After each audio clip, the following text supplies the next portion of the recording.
the name of the one who is closer to us than our very hands and feet, nearer to us than our very breath, sustaining us more deeply than any breath we will take. Amen. Be seated.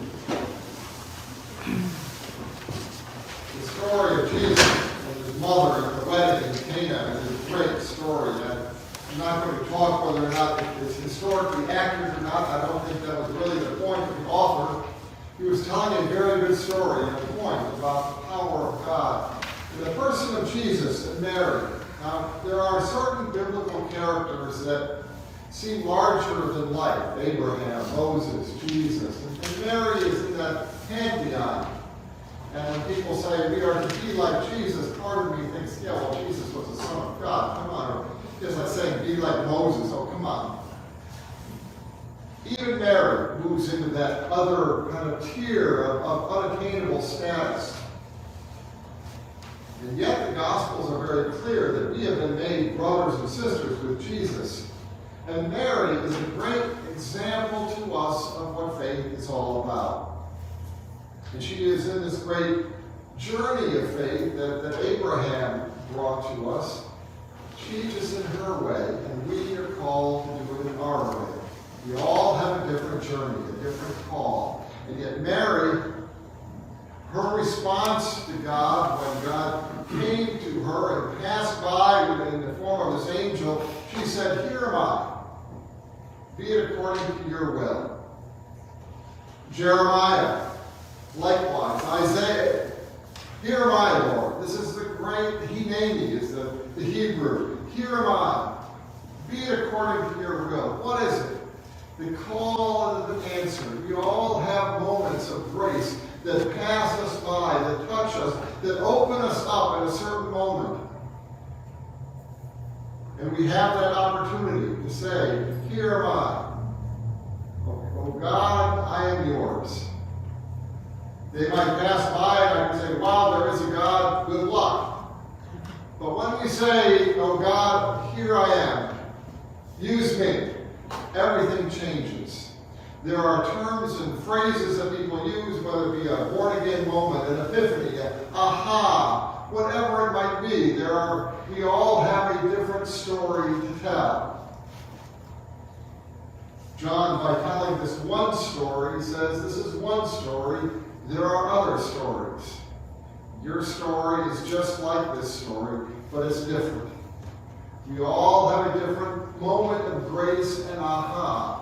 The story of Mary is great because what is her journey of faith is that she then, throughout her call, in her journey, she ponders these things in her heart. Over and over again, these events take place, and she ponders them. This is the call of a Christian. To be in prayer, to ponder the work of God in our heart. This is what deepens us. This is what, like a husband and wife spending day after day together, getting to know each other, pondering, praying, holding together the times that we spend together. Pondering these things in her heart. So that when they come to this wedding, years later, Mary arrives, and then obviously this is a family, a friend, is a gathering, and she is very much engaged with this party. And she is very much distressed when she finds out that she would hear that they're out of wine means that she was somewhat close to the inner circle of this wedding. And she says to Jesus, "They've run out of wine." And Jesus had this wonderful moment, says, "Woman, that's not my hour." Mary has brought God with her into this event. And this relationship with God. She looks back at Jesus and says, "You're on." And then looks at the servant and says, "Do what he says." Do we have that intimate relationship with God? Do we have that intimate relationship like Abraham, where he's saying, "Okay, God, if they have 100 holy people, would you still wipe out the 100? Well, how about 50? How about 40? How about 30? Going back and forth. Do we have that intimacy with God that we can look back and know, okay, God, you're going to do something. Now, there have been a number of times in my life where I think, wow, this would be the time for God to act. And oftentimes it's a healing moment. Someone's dying or greatly ill. It's like, okay, God, this is, may your healing power be. And it's usually my idea. I say, God, this would be a really good time for a miracle. We need it now. And it hasn't always worked. And I'm like, how has this happened? Mary, she's moved into a deeper place of faith. She looks and she says, do what he says. Do what he says to do. She doesn't tell Jesus, this is what you need to do. She tells the steward, just listen to him. Listen to Jesus and tell him, do what he does. Do I have that confidence to say, okay, Jesus, in the midst of my crisis, in the midst of my stress, just listen to this guy. He'll tell you what to do. And this moment is no longer going to be a moment of crises, but it's going to be a sacrament. It's going to be a holy moment. It's going to be a moment written in eternity. I'm dreading it. I'm panicked. Mary has moved to that point of, this is opportunity. This is a moment, a holy event. God is now in this moment. Do I bring God into all the moments of my life? Do you bring God into the moments of the stress, anxiety, fear? Okay, God, may this be your will. What's going to happen here? And Mary, I must say, through the journey of faith that Mary had, it was not an easy journey. And moving to the point where she, there watching her son killed in a public display of humiliation, depth of pain that this journey of faith brought her through the grief, through depths of deep feeling and emotion. But it was bringing her through that with God. So that when the women came to the tomb, Mary was part of this journey. Mary knew what was happening and part of this holy event that was taking place.